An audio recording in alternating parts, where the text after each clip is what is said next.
flip-flop? So what do I mean by that? I mean, do you kind of fly between two extremes and a bit like a rubber band where one minute you're one end and the next minute you're at the other end, but you're not in control of it at all? So for example, let's say you're in a shop and you hold the door open to somebody and then they walk through and they don't say thank you. Now, let's say for a minute that really winds you up, and it probably will do because you felt the need to keep the door open because that's the polite thing to do. And they were anything but polite when they didn't say thank you to you. So now, instead of just letting it go, because politeness is a thing for you, you are now really rude and might go, it's all right, don't worry, and you get all snidey with them. So suddenly you become the thing that you hate. You hate yourself for it. You don't want to do it.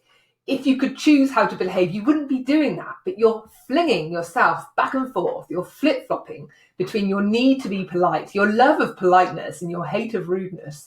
And suddenly you are the rude one. You're the one that is now rude. Or maybe you really hate intimidating people or mansplainers, or basically people who are a little bit condescending. And so if you are spoken to in that way, maybe suddenly it brings out the condescending person in you and you feel the need to get your high horse out and start talking down to them and finding some way of feeling superior yourself.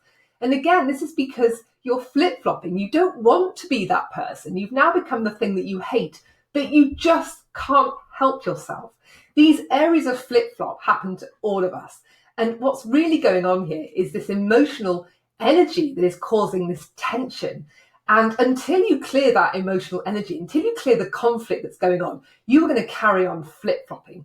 But the good news is that you can clear that really, really quickly. So if you do find that you're flip-flopping and you don't want to flip-flop, you'd like to be the person that finds that isn't rude, that is able to be mindfully polite. But don't get me wrong, when you have cleared the conflict, you can still be rude because sometimes people need a dose of rudeness. But it means that when you are rude, you've chosen to be rude and you're doing it from a calm place, which means you've got some really choice words that you've got, which actually will cut deep.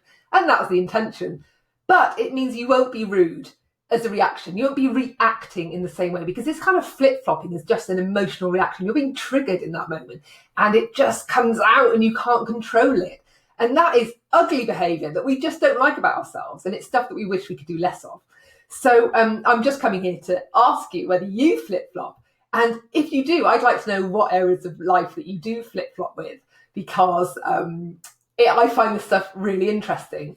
And that's all. I just wanted to find out, do you flip-flop? And if so, how do you flip-flop? Bye for now.